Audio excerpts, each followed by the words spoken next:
Good morning guys, it is 4 o'clock in the morning and today I am attempting the most daring mountain biking trip I have done so far. This is the map of the route. It starts here at MIERASLOMPOLO and then it goes all the way southeast and it ends here at PULMANKIJÄRVI. And the idea here is to take a bus from Norgram all the way towards the starting point to MIERASLOMPOLO, then rides the track, and from here I will have a pickup back to Norgram again. And as you see over there, I have quite a big backpack with me, so it's all full of additional clothing in case I will need it. The weather here can be very unpredictable.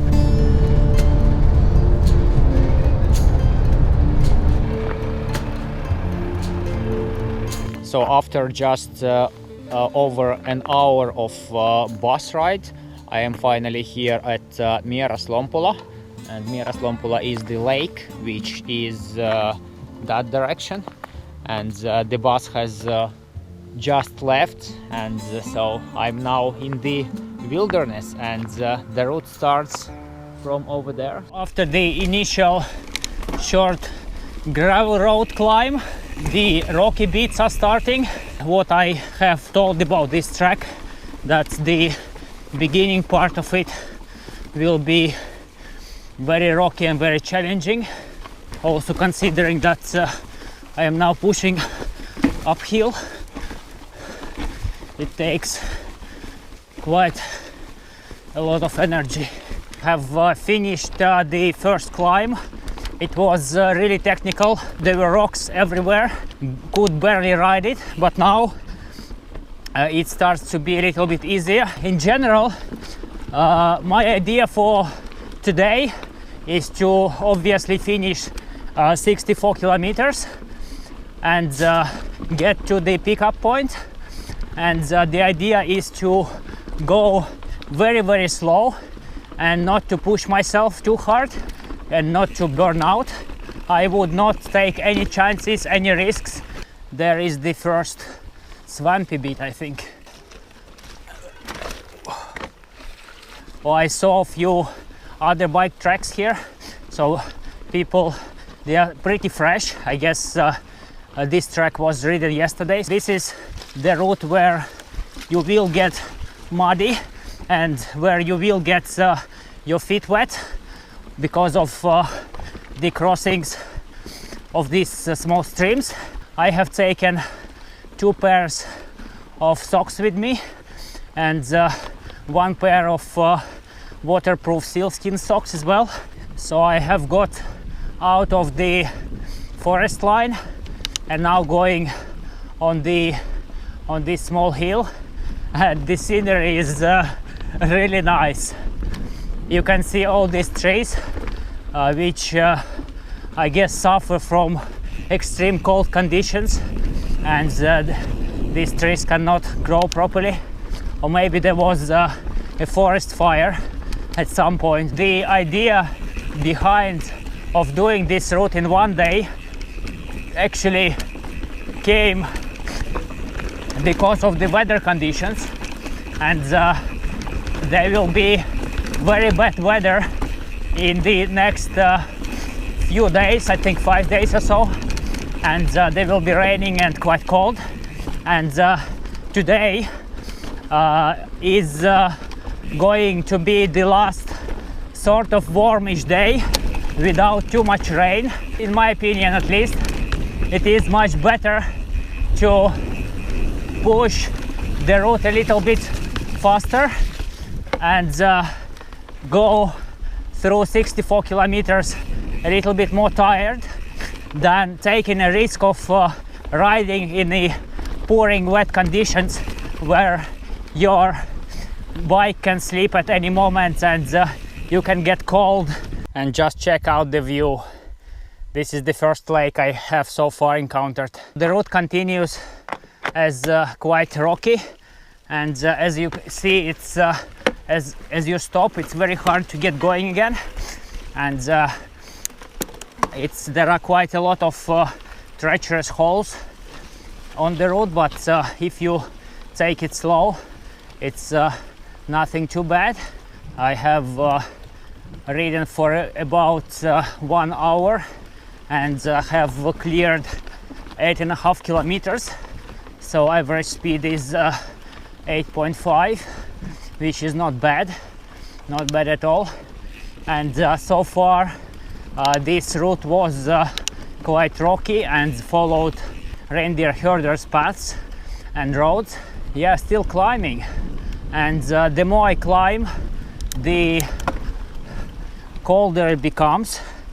It's around 8 degrees now. When you will come here to ride, it is very, very important to get the right clothing for yourself. I have 3 layers of clothes, actually even 4 if you take into consideration my rain jacket and rain pants as well. So I have a couple of layers on me at the moment, and I have a short sleeve jacket, and I have ordinary jacket, and then I have a rain jacket in case I will have to make an emergency stop because of the bike breakage or something else. I will have so many layers that I will, or at least I hope that I will not get cold. And I have also taken the knee pads with me, and they are great for, first of all, keeping your knees warm, and obviously they are good for the protection of your knees as well. So especially in this kind of rocky terrain where some rocks can be sharp and you can slip accidentally. I am following the GPS track for this route, and it gives me this much more confidence of where to go, because there are some paths that go a little bit different directions. I also have a paper map just in case my GPS will die or it will break, and I also have a compass, so I also carry all the traditional equipment for navigation if I will need it. And now, as I am here at the opening, it is really, really cold. It's really chilly. I'm so happy now that my backpack is actually full of clothes. So I have got on the top of the hill finally after about 10 kilometers of riding, and just check out the view. How amazing is this? That's like so unreal somehow.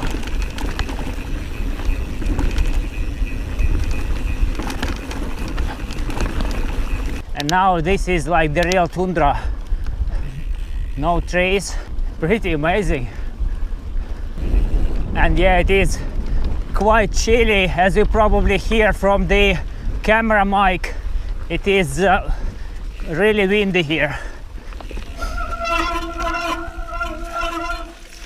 This might be a stupid idea. No, that was fine actually.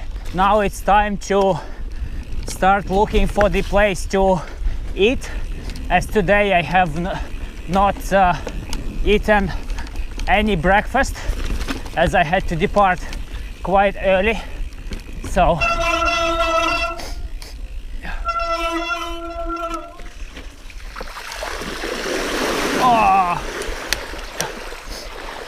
okay, now my feet are wet. Now they are wet. That was not a good thing to do, because now it's very easy to get cold. The good thing I have another pair of socks, and this is what you should not do, because when you get your feet wet in this kind of conditions, you will get cold very, very easily.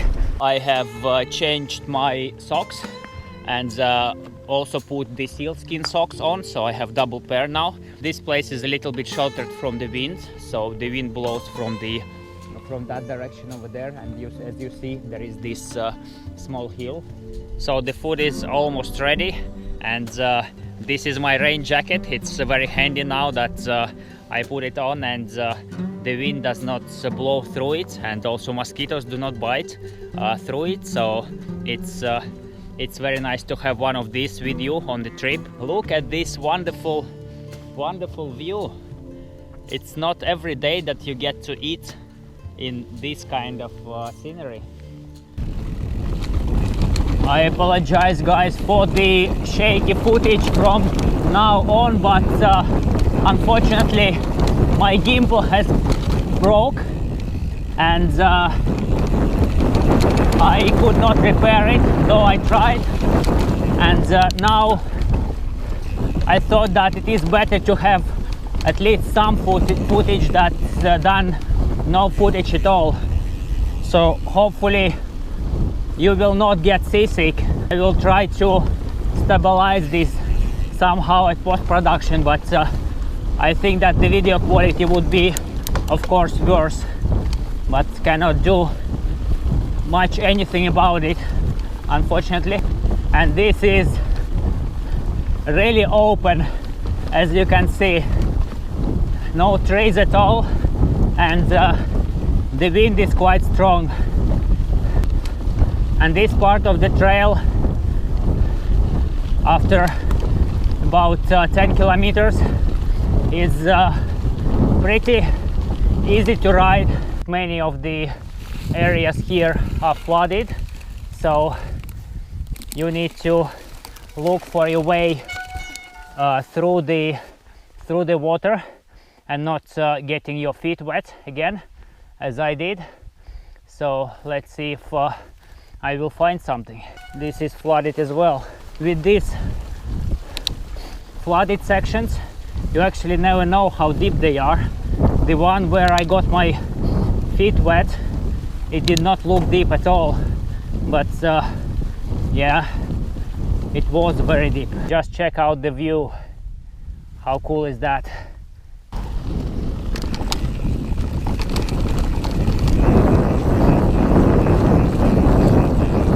And as you see in front again, there are, this is like totally covered with water.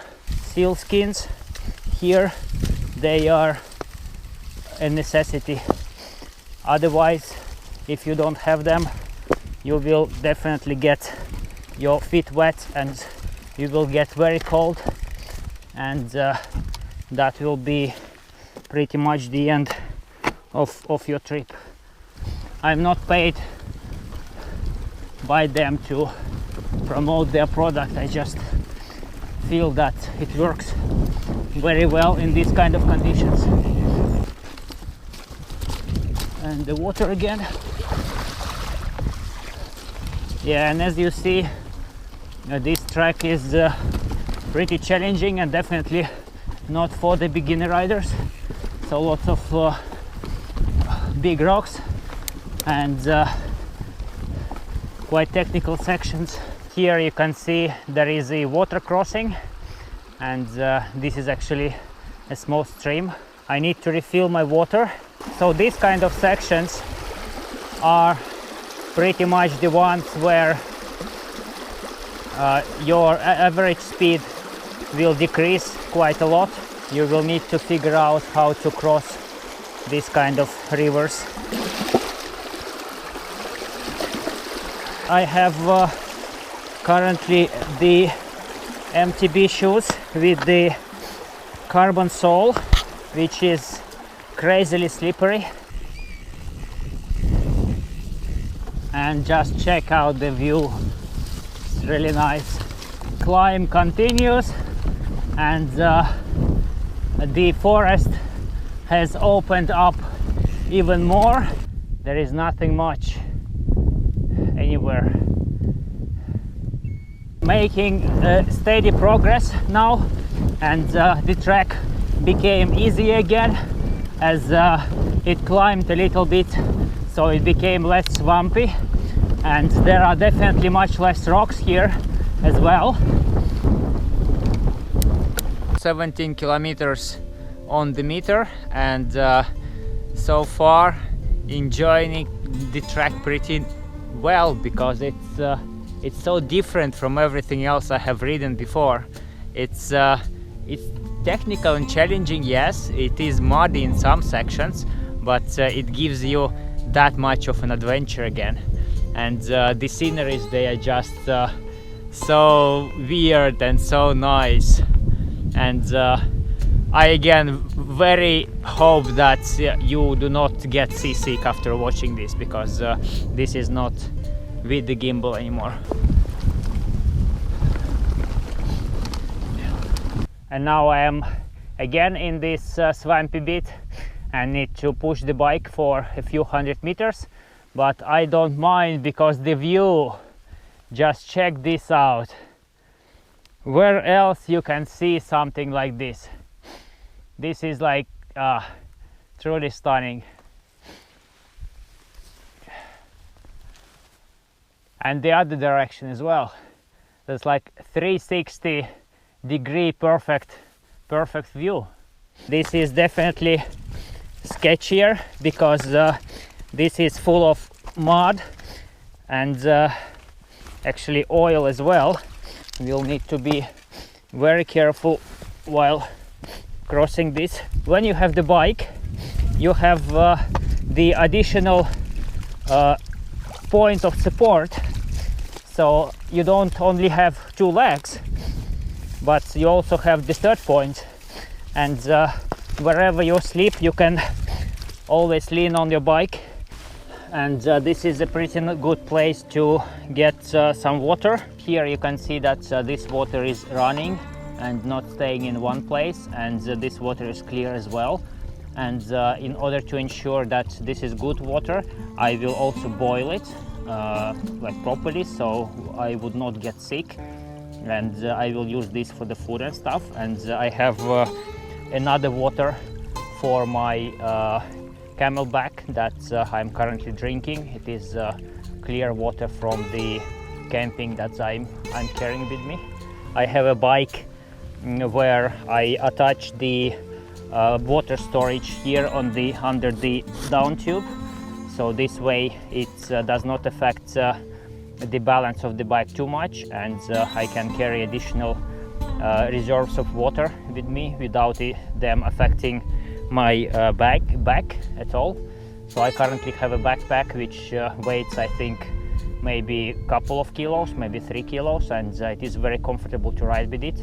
I barely notice it. 20 kilometers done, and it's only 10:30 or maybe 10 already, and yeah, I'm going much faster than I have expected me to go, but I think that there will be some more challenging sections in front, so it will slow up my pace. So far, this kind of tundra road with lots of stones, and sometimes it's swampy, sometimes it's not.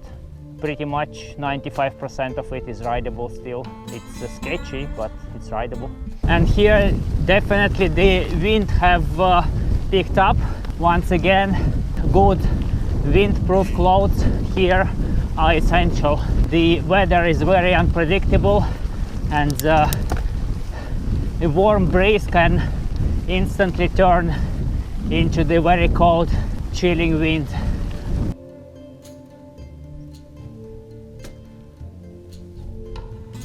And check out this view. I guess these houses are for the fishermen to stay while they are fishing, to get some shelter.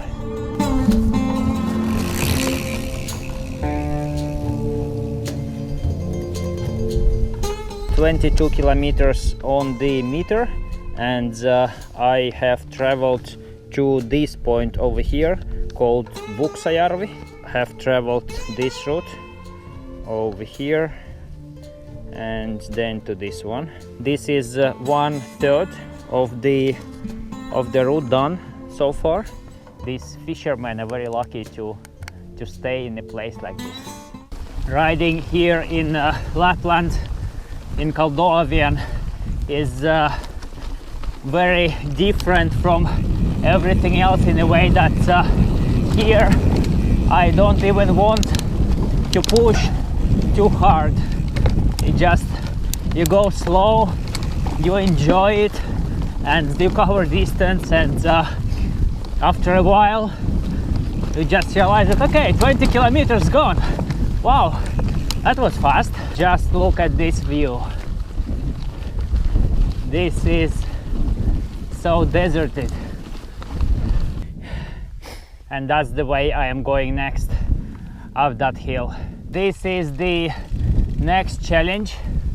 This is totally flooded, and this flood area is actually very wide, so we'll need to go around, actually pretty far around. As you see that direction, there is this swampy bit, and that direction I hope that there will be a little bit less swamp. I am almost on top of the hill, and here, as you see, the track is also much easier than in the beginning.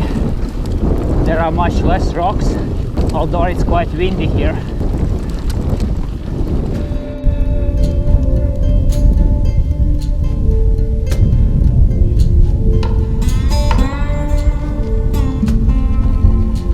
Here, as you can see, there is a bit more sketchier climb, much more technical, and you need to choose your line very carefully. This section of the route is definitely much more challenging and will definitely take much more time.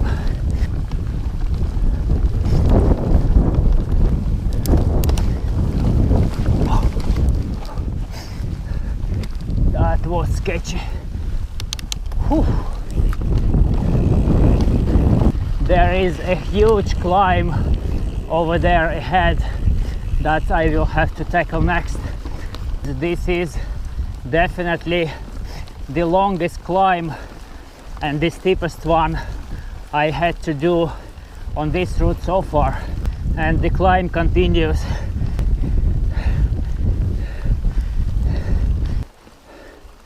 And how do you like the view?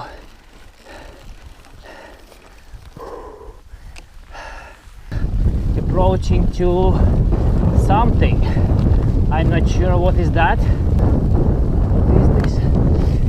I have so far cleared 32 kilometers, so I'm almost on the halfway of the route, and it took me about 6 hours to do that, like very slow riding, and another half I would suspect would be maybe 1 hour slower, maybe even 2, because I'm obviously getting more tired, and I will ride a little bit more slow, but I'm still in the schedule pretty much. I was hoping to get to the end point at about 8 o'clock, 7-8 o'clock p.m. And now it's 12, so basically I still have about like 7 hours, 8 hours of easy riding, and I will need to clear the next 35 kilometers. So far, pretty fun trip, very relaxing and very spiritual, I would even say. It's not about riding fast, but it is about just riding and trying to be one with the nature, and yeah, and just maybe thinking about your life and stuff that is happening around. So very cool, I like it. And there ahead I have hopefully the first very long descent, and I really hope that you guys would not get too seasick while watching this.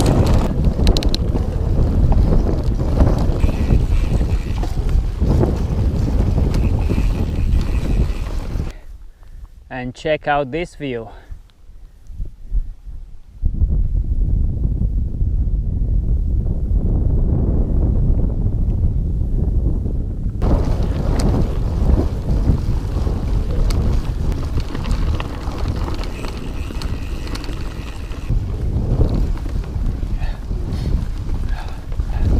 And now, as I am on the halfway of this route, I am at the furthest possible point from civilization here. Have to be very careful as I am alone, and as you see, the landscape has changed again. Now there are some bigger rocks around. Now I'm riding on this swampy ground, and hopefully this will not become too swampy. Check those guys out. Cool. White reindeer.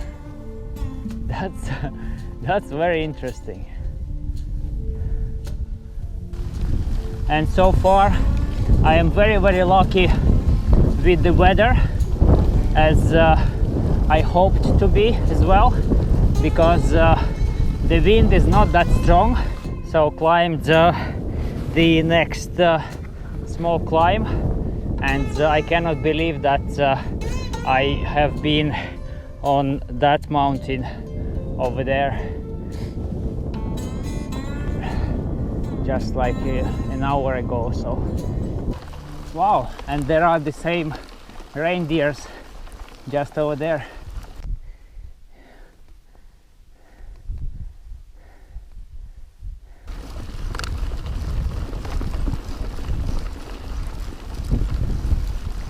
There are few ones, actually they are the same, just in front, crossing the road. Wow, this is so amazing. Wow, that is so cool. Check them out. This is so awesome.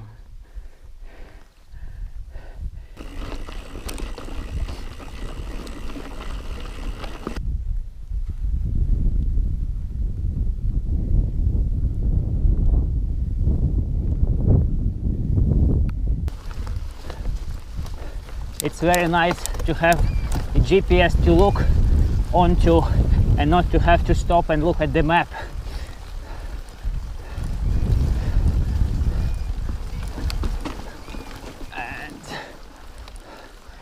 And this will be the place for me to eat my meal.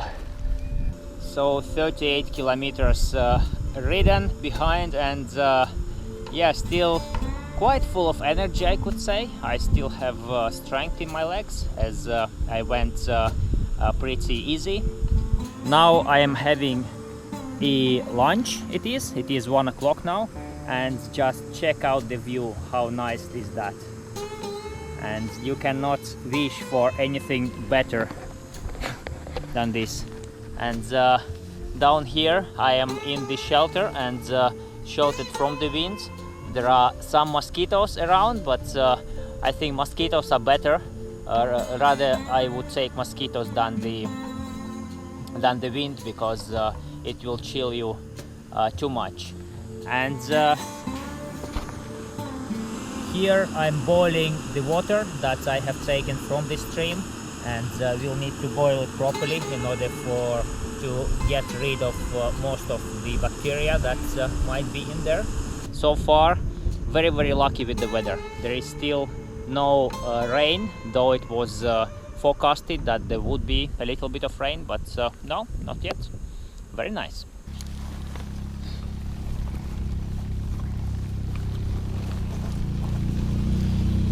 Mara.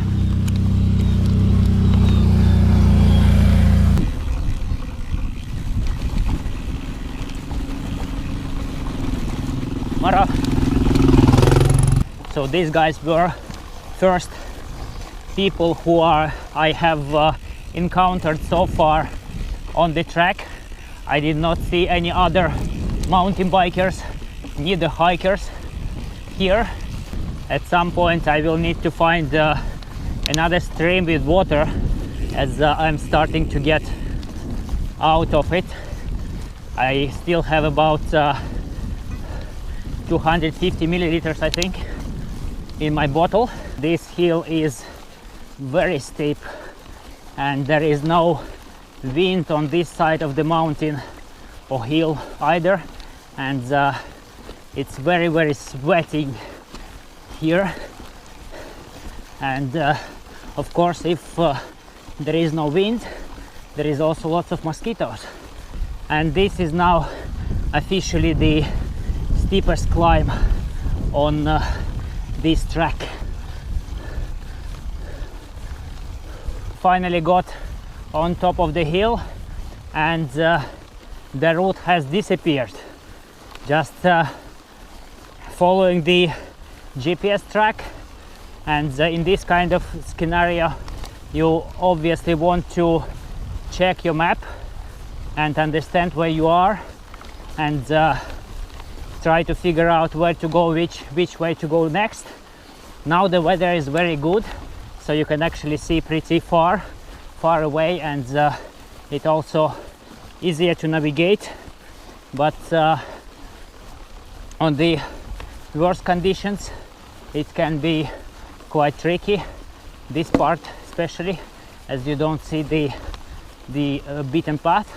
But yeah, I am fortunate to have the GPS track and following that, and it's pretty interesting to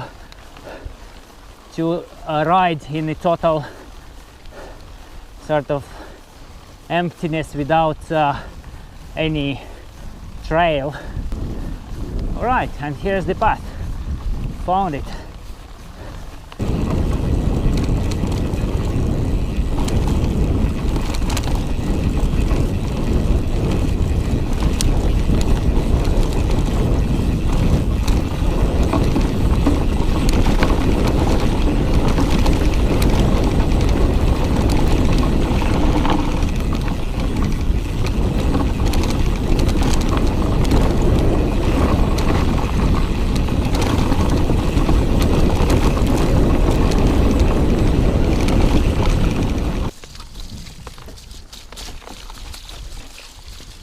As you can see, this is the running water, so what means that it is pretty clean, and this is where I will refill my water bottles and water storages.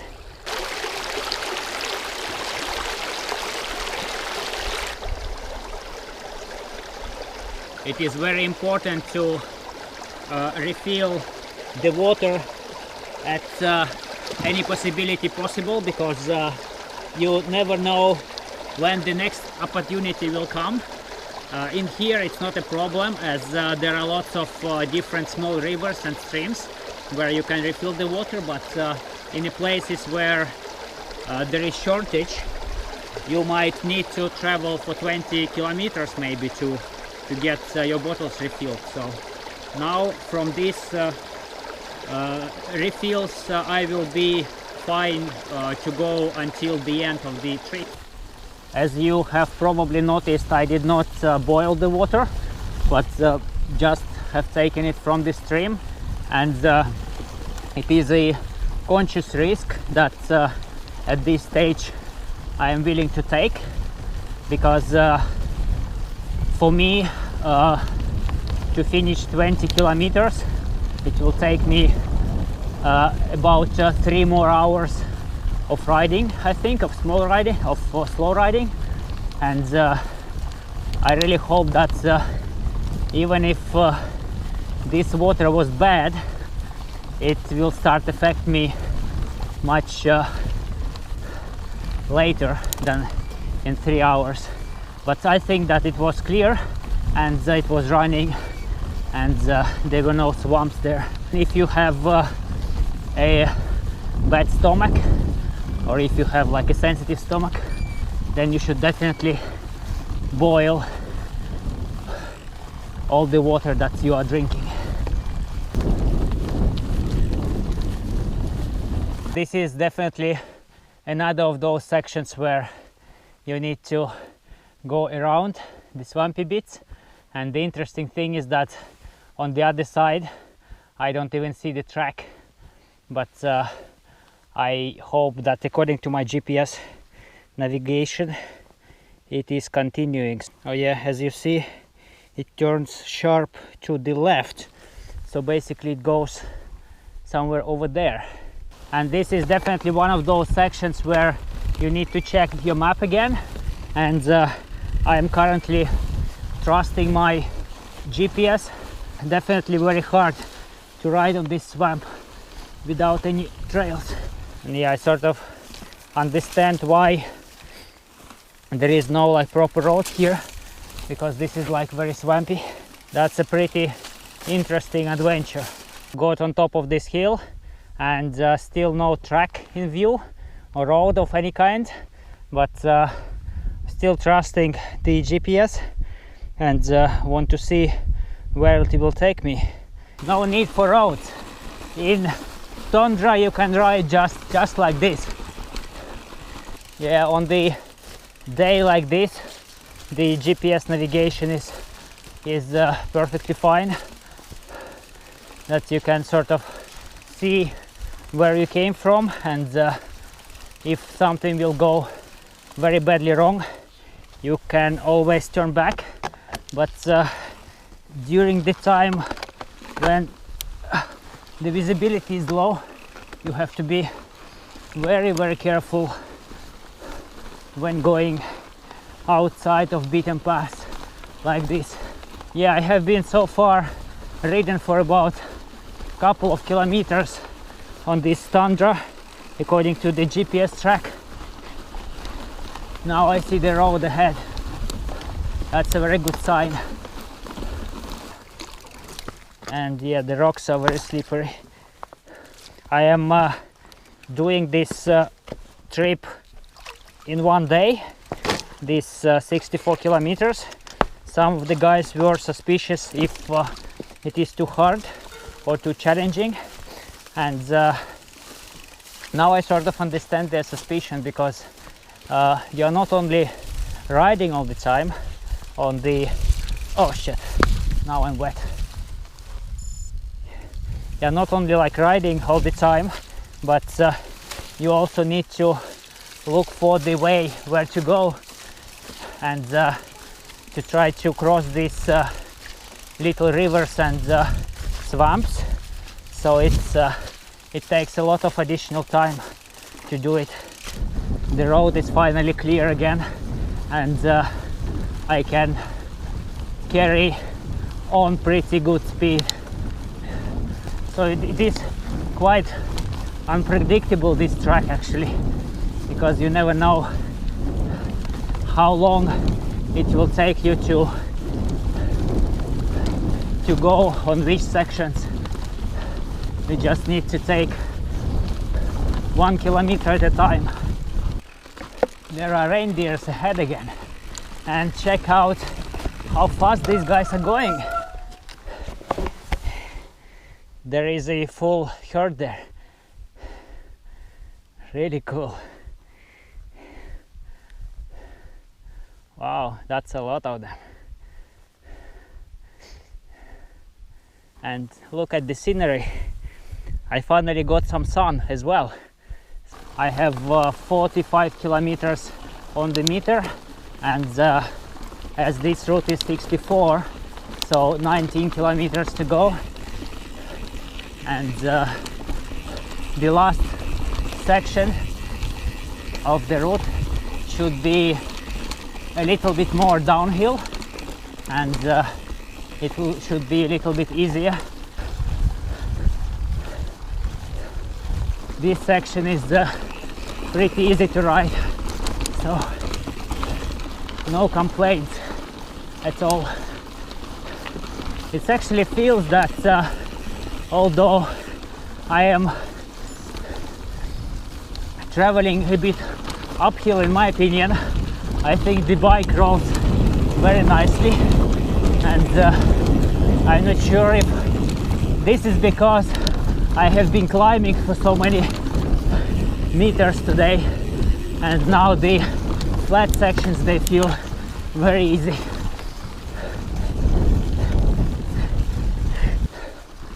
And I cannot believe how warm it is now. It's like no wind at all, and all the wind has gone, and now it's about 15 degrees. So perfect weather for riding, perfect evening. And yeah, I do not regret at all my decision of riding this route in one day only. Now I got on top of the next hill and just check out this view. It's amazing. 360 in every single direction. It is really cool. All those higher hills, they are already in Norway, I think, so it's not that much to go anymore. I think about 20 kilometers or so, but yeah, so far was very lucky with the weather. And I'm not sure over there when I check it, and there is this blue line, it might be that there is some rain there, but hopefully I'm wrong and there isn't. But still, it's wow, this view I will be remembering for very long time. This is just astonishing. This is amazing. This is one of the best places or views probably on the whole route. All right, that's enough of watching the views. Let's ride this downhill. And this will probably be quite long and rocky as well.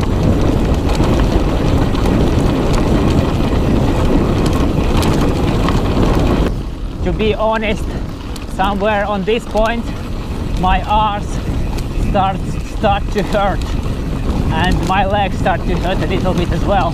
So last 20 k's will be more difficult than the previous 45.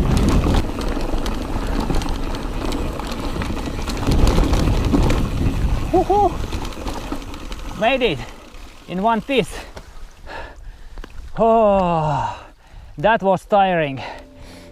50 kilometers on the meter, and I only have 14 more to go, and just decided to stop over here and have a nice break.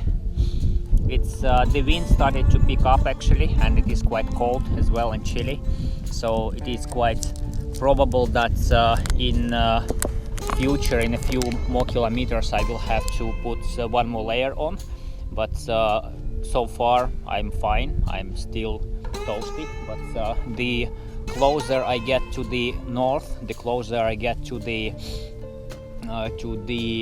ocean, the more cold it is, and I somehow like feel it. So it was actually on that side of the mountain it was plus 15, and here I think it's like plus 7, and it's very windy and very cold. So yeah, but we'll now eat some snacks and then we'll continue the trip.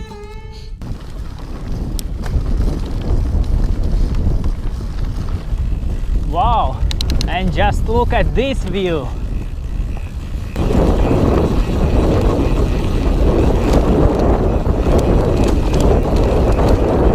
My legs are totally burned.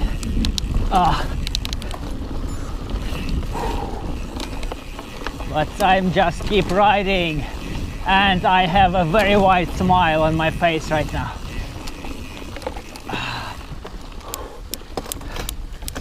And so far this road, in the end, it does not seem to be too sketchy either, so it's perfectly rideable on the majority of the bikes.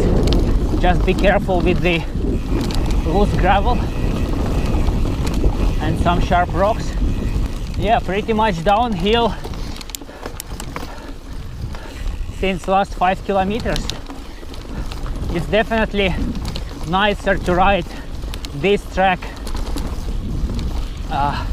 the way I am riding it, not other way around, because this way you will get all the hardest bits at the beginning, all those sketchy rocks and all the swampy bits and the mosquito bits and stuff. And definitely when you will be riding this track, you should take the full suspension bike, because on the rigid bike or even on the fat bike, I think you will get a very sore ass.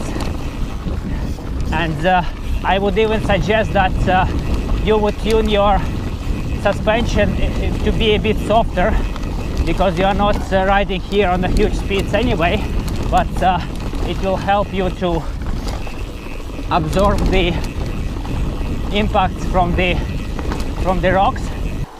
Now I feel that my legs have almost given everything they had.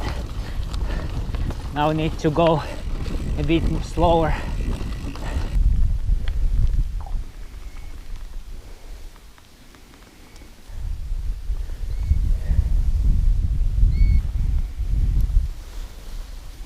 The landscape has changed a little bit again, with the trees and rocks and moss all together. I would say that this track is definitely quite challenging. Maybe not in even that technicality as such, but the effect of the weather on this open tundra terrain is huge. And if you would get a bad weather or very cold wind, it's very easy to freeze and get cold, and it's very hard to get out of there or to seek any shelter, because there isn't any. So if you are not experienced in camping or being or living or even in the nature in general, this route can be then too difficult for you, because there are so many different variable risks that can happen that can affect your performance. Again, in the case that you are an experienced rider and you can also survive outdoors, then this track would be really fun to ride for you. There are two options available that in my opinion you could take. One of them is take the gear for one day of riding. That includes the warm clothes and rain jackets and food for one day, or maybe a little bit more than one day, and try to complete the route in 10 to maybe 14 hours, or maybe if you are fast in 8 hours. And or another option would be to take the tent with you and then go slower and do maybe 30 kilometers a day. And there are lots of very nice places to camp on the route, so that can be also a possibility. And this route has changed again. Now there are these very interesting trees again. As you know, this route is not marked anyhow in the forest, so you will definitely need a map, a compass, and if you have a GPS navigator like me, it helps a lot to navigate the route. In a couple of sections there are places where the route suddenly stops, and in those places you will need to sort of understand where to go next, and there the map is very handy, or the GPS. The map is being sold in the local stores. It is 18 to 20 euros, and in case you have GPS, have a map as a backup anyway, because you never know what can happen to electronics. Last section of the track appears to be actually pretty sketchy and rocky as well, so not for beginners. So now I am closing to the finish line only about a couple of kilometers left, and the last section of about 4 kilometers was really challenging with the mud and sharp rocks and going uphill. I do not have any power left in my legs anymore. The sections at the end, they are just unbelievably tough. As you can see here, muddy and rocky.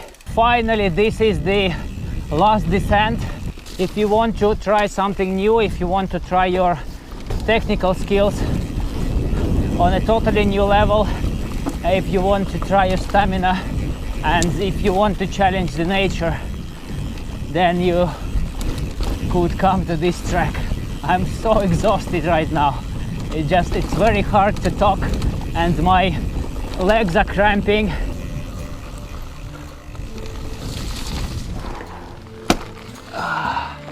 And this is it.